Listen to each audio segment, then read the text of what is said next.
Hopefully everybody did the self-exploration. You came back to what we did in Ishavasya weekends 1 and 2. Have you started recognizing the difference between consciousness in motion and consciousness at rest? Even if you start getting a few glimpses here and there, that's good enough. Are you there yet? So if you're there yet, then you are ready to move on to the third weekend or the remaining part of Ishavasya. We are going to do verses 15, 16, 17 and 18 this weekend. Okay. Everybody has the Ishavasya shlokas PDF. Please keep that open.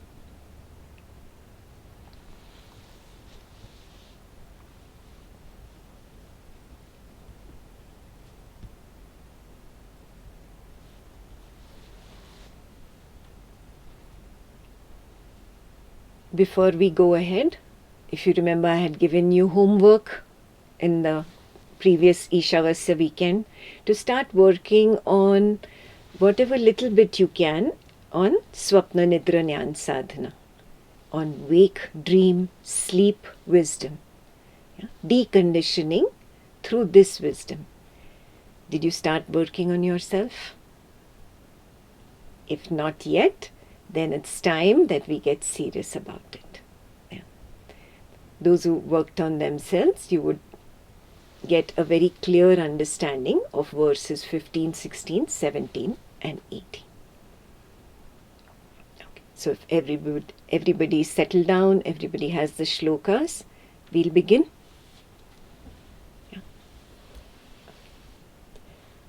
So I'll do a quick revision of what we've done till now. I won't do a full 100% recap, but a quick one so that we can link what we've done so far with verse number 15. So far you have recognized, oh, there is consciousness in motion, there is consciousness at rest. This consciousness in motion has a purpose. Its purpose is to captivate me, to hypnotize me, to keep me outward turned. And the consciousness at rest has its own purpose. It allows me to turn in. It allows me to understand something beyond the waking, dream and deep sleep experience. Yes. If you've come to this part, you have realized one very important aspect of your beingness. And what is that aspect? That aspect is that which brought you out of that pure consciousness and made you get lost in this world, in the merry-go-around of this world. What is that aspect? Jijivishya. What is Jijivishya? The thirst to, number one, exist and number two, experience. Both fall under Jijivishya. Yes? Just existing is not sufficient for me. I want to experience too. So, the thirst to experience was satisfied by projecting the waking, by projecting the dream and projecting the absence of waking and dream, which is deep sleep, which is nothing but a thought only. It's the absence thought. So waking and dream were the presence and deep sleep was the absence. I wanted to experience. So I experienced consciousness in motion, which is the waking consciousness, consciousness in motion at another level, which is the dream consciousness, and then consciousness in motion at deep sleep consciousness level. Yeah, now this deep sleep seems like it's opposite of waking and dreaming, but it is not. We've discussed this last time. Yes, these three are in the same bucket of consciousness and motion. It is all falling under the same umbrella of experience. Those who started practicing Swapna Nidra Jnana Sadhana recognize very clearly, waking is an experience. Yes, I get it.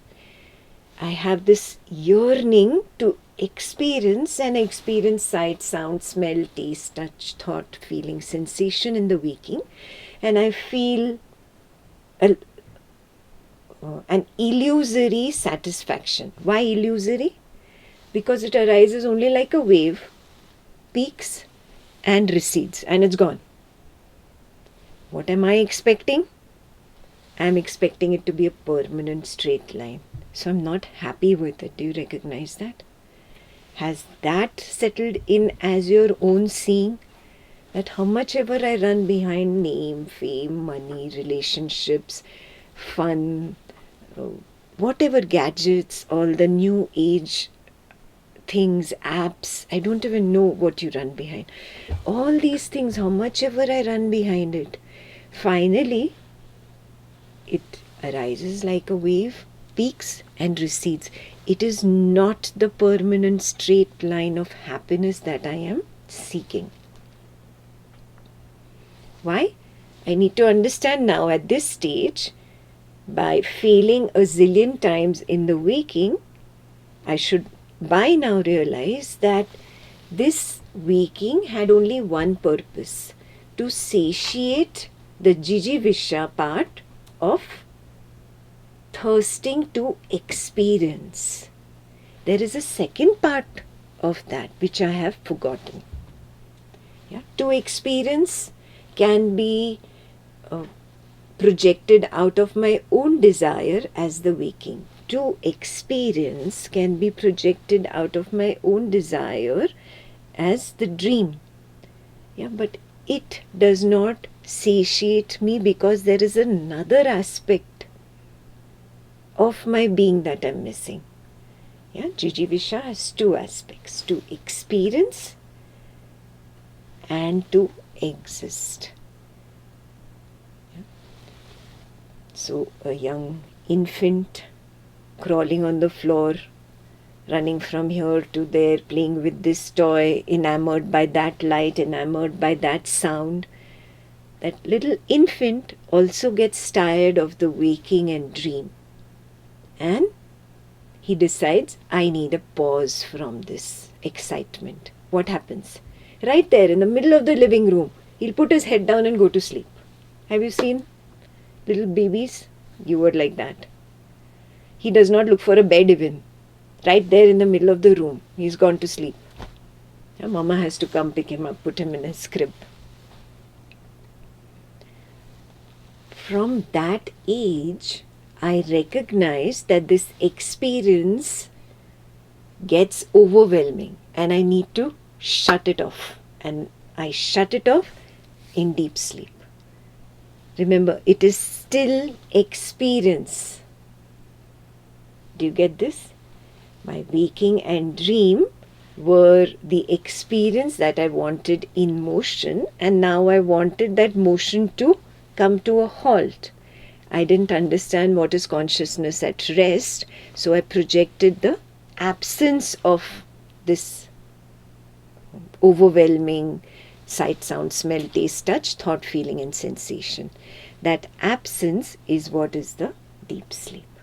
And then you recognize, oh, all three fall under to experience.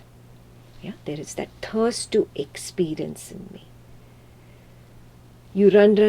You're not just a kid. You become a teenager, you become an adult. You're still running. You're still doing the same thing.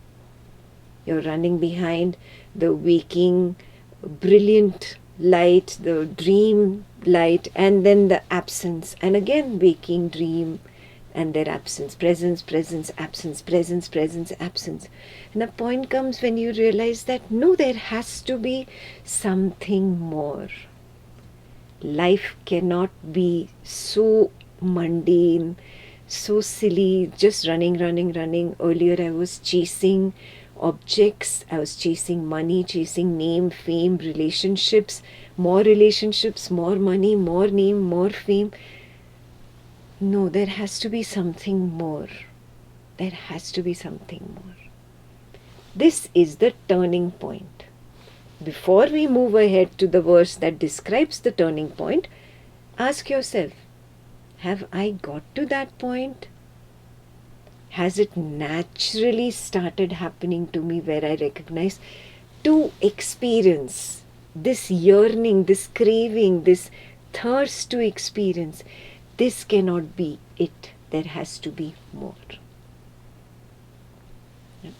That inward turning is called being antarprajna or antarmukhi, inward turned.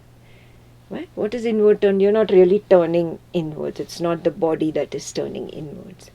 That witness which was recognizing that, oh, I have projected the waking consciousness, I have projected the dream consciousness, and I have projected their absence in the form of deep sleep consciousness. I need to turn towards that which I am ignoring. There were two aspects to my beingness. I only indulged in the aspect of experiencing. Jijivisha has a second aspect, the aspect to exist. Can I turn towards that existence aspect of me and recognize my true existence? That's when the true journey really begins. The inward journey begins. Have I explained this elaborately enough? Yes.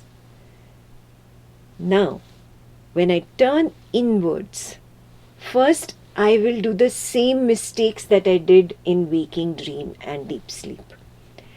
I turn inwards means what? I want to understand my existence. So I start now trying to find the meaning of my existence, but where do I look for it? In the waking. Yeah, because here it is nice and bright. Inside it's so dark. How can I find it inside? So I run behind waking idols, waking scriptures, waking gurus. I run behind astrologers and palmists. I run behind that miracle and that grace and that blessing. I want something. I'm running behind rites and rituals in the hope that this rite or ritual will help me turn inwards. But soon a time comes when there is a recognition from within that this is also the same kind of Maya. It's not different from running behind name, fame, money, relationships, friends. No, this is the same kind of Maya. I am still chasing. If I'm still running, if I'm still chasing, I am chasing experience. I cannot chase existence here in the waking, nor in the dream. Yeah? This recognition happens naturally. It's a natural development. You've heard about the 4 ashramas, right? What did they mean? That there are stages in life. Naturally, there are these stages in life.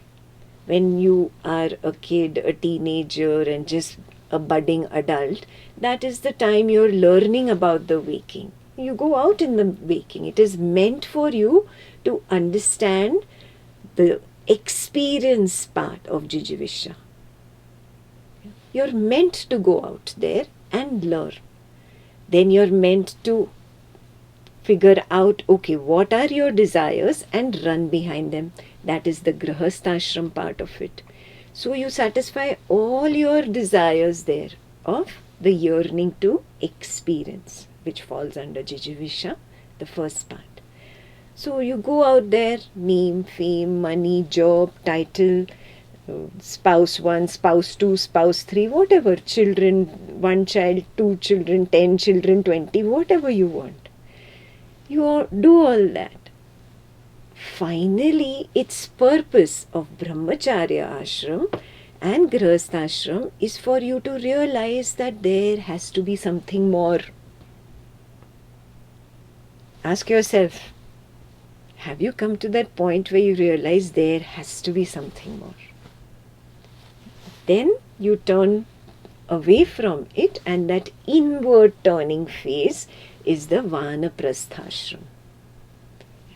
In those days, people used to live 100 plus. So it was like 25 years is brahmacharya ashram, 25 years is grihastha ashram.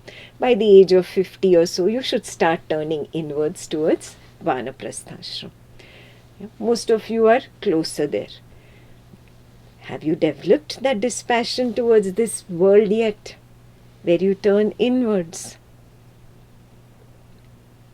If you have, great, pat yourself on the back.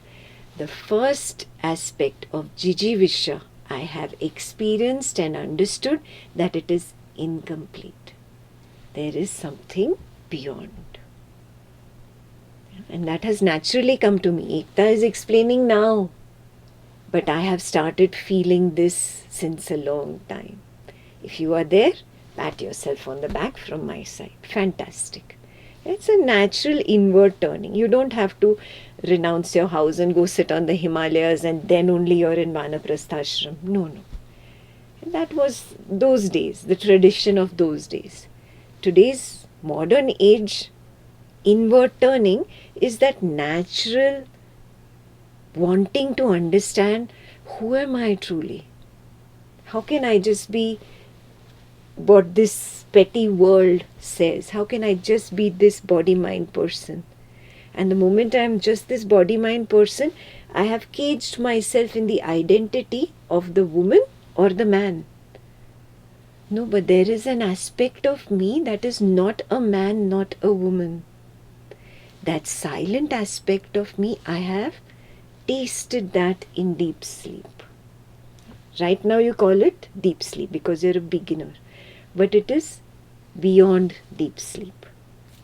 So now those who have progressed in Swapna Nidra Jnana Sadhana, you will see that you naturally move from the Jijivisha aspect of to experience, and you naturally turn in towards the Jijivisha aspect of to exist. You come to the waking, you play with all these sight, sound, smell, taste, touch, thought, feeling, sensation. You get tired of it. Why? Because you are looking for a permanent straight line of happiness. But it comes like drops. Yeah? One little wave comes and goes, comes and goes, comes and goes. My thirst, my yearning is not satiated by it. I recognize there has to be something more. I cannot be this body-mind person. I am that in which this body-mind person appeared this morning. There's something else. Something else knows how this body-mind person is sitting, what this body-mind person is doing, the action of the hand, if the body is moving a little bit, the movement of the body. What is knowing? This peripheral knowingness is constant in the waking. I fool myself, no, I am this body-mind person, I am here in the center. I want to be this. But naturally, when there is no you in the room, there is no other thing distracting me, I go to my peripheral knowingness. And I know this person sitting here, doing this, walking there. Do you recognize this? You want to as if be this person, but you naturally go to the knowingness, the peripheral knowingness that knows the person. These glimpses are of the witness consciousness knocking at your door. Hello, recognize me. This is who you are. The peripheral knowingness, that's just knowing this body arising right now. And this body arising is not continuous. When there is no other in the room, there is no I. The I is not identifying with the body. The I is probably singing a song, identifying with a song thought. Yeah, that time there is no feeling of the body. Yeah. When you suddenly feel, oh, I am the only one who has to do all this work, nobody is there to help me. That's when you come to the body. Do you realize this? If not, start recognizing these nuances. When there's suddenly a you that enters the room, the I comes up. If the you is the spouse, the I is the spouse. If the you is a son or daughter, the I is the parent. If the you is the parent, the I is the son or daughter. Recognize it. Identification happens only in the presence of a you in the physical form or at the thought form. Otherwise, there is no identification. Even the body arising is not felt.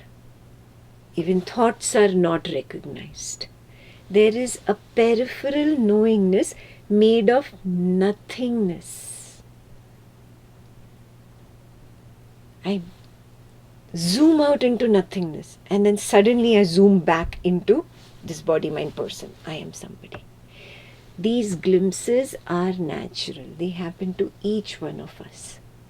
The more I become keen in understanding, wanting to really understand my existence, I'm done with the experience part. I am mature now. I've run enough behind experience and realized there is no happiness there. It's only darkness. It gives me the full preview of there'll be happiness, this happiness, that happiness, come, come, come, come. Beautiful advertisement. But when I'm really there, I'm not feeling it. I want to feel it. Oh, I love my son, my daughter. Oh, I have always loved them. Straight line of love.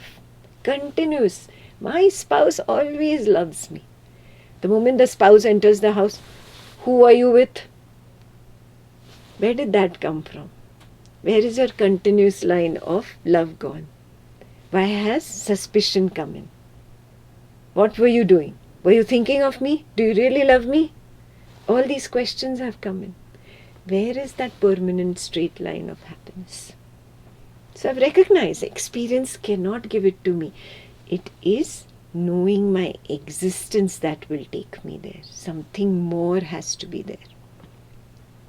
So you started turning away.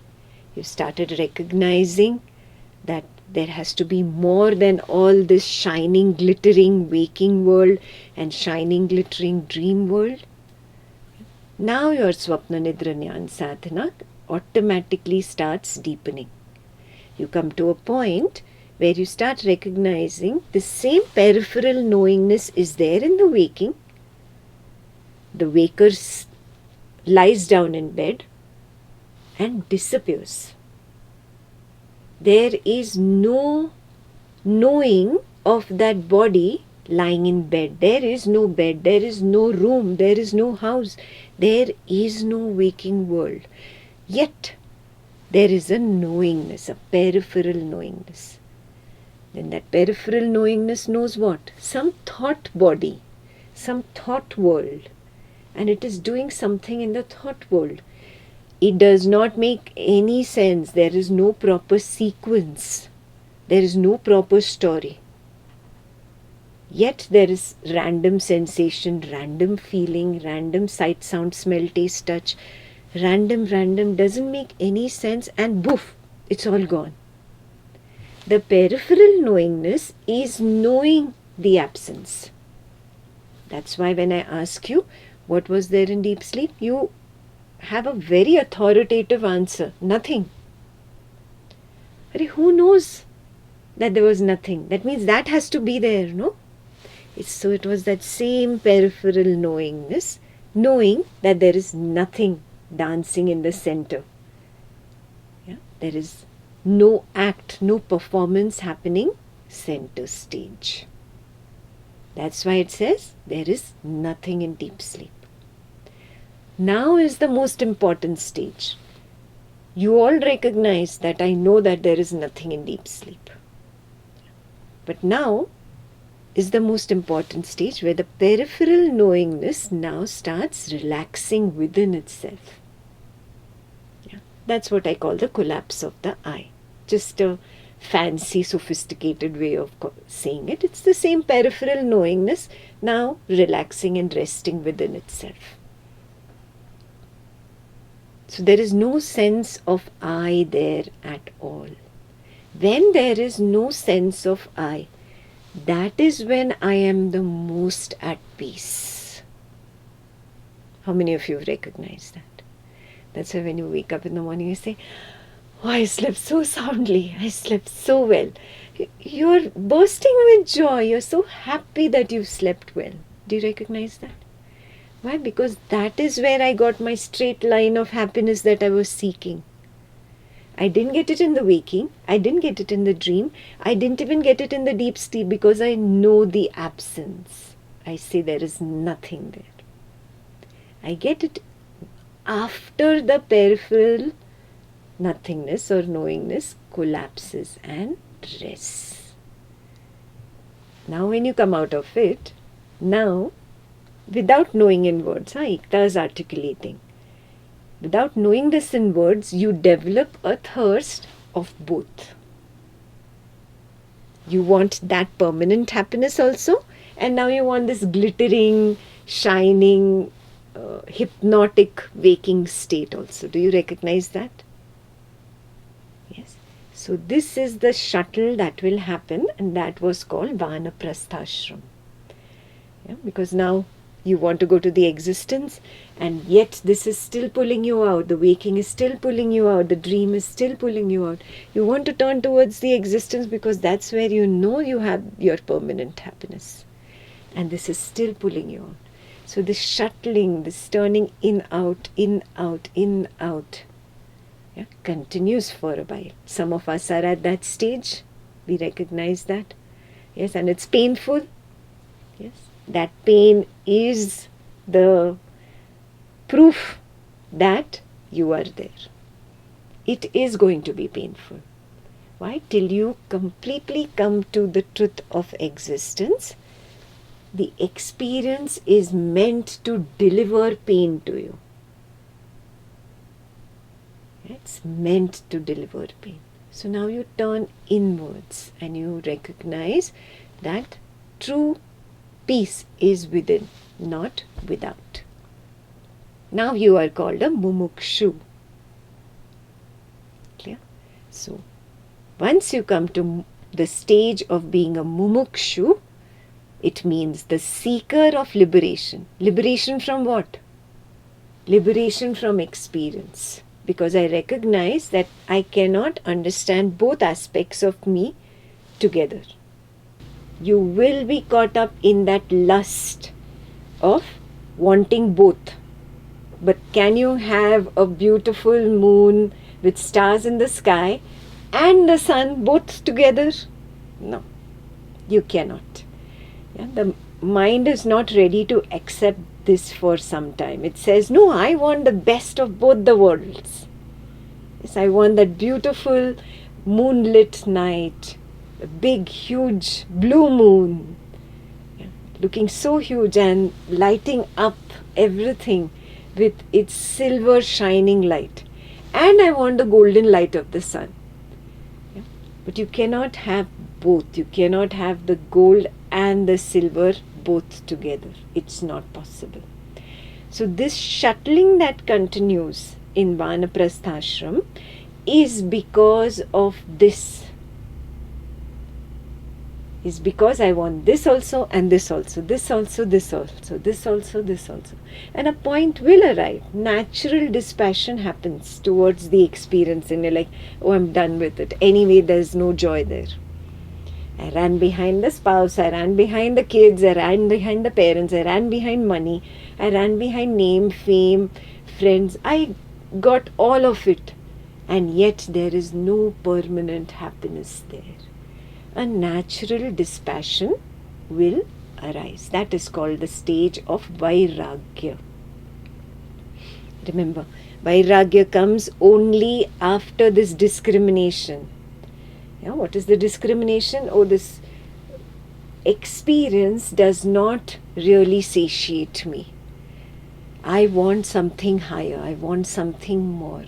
I turn towards the existence, then I start lusting for the experience. Then I come towards the experience, now I am craving for the existence. Do you recognize this happening to you? Yeah? Few days you're all very enthusiastic about your spiritual path and you join all knowledge sessions, you do the journaling, you do your homework, you understand everything. You're like completely immersed in it. And then a point comes when you start lusting for that ice cream, that chocolate, that vacation, that relationship, money, name, fame, and then you drop everything and then you start running towards that. You start running. Suddenly you realize, oh, it's nothing. There is no joy here. There was joy there. Then you drop all this and then you come to your own spiritual path and start studying again. Do you recognize this shuttling happening? How many of you honestly say it? Yes. How many of you have recognized, oh, this passion has started developing by seeing this viveka. Viveka means the power to discriminate between what is reality and what is illusion. This viveka develops. I start seeing, oh, this waking is an illusion, this dream is an illusion. Even the deep sleep, knowing of nothingness is an illusion. That which happens beyond, that is my true nature. That's where I need to go. And the waking cannot help me get there. Going to a zillion temples, praying to an idol outside, going to sermons and talks. Not even Ekta can help me go there. Ekta can only point, go there. But who has to walk that path? I have to do it alone. I have to do it alone. So that is where you really become serious about your Swapna Nidra Jnana Sadhana. You turn inwards. That turning inwards is called mumukshutva.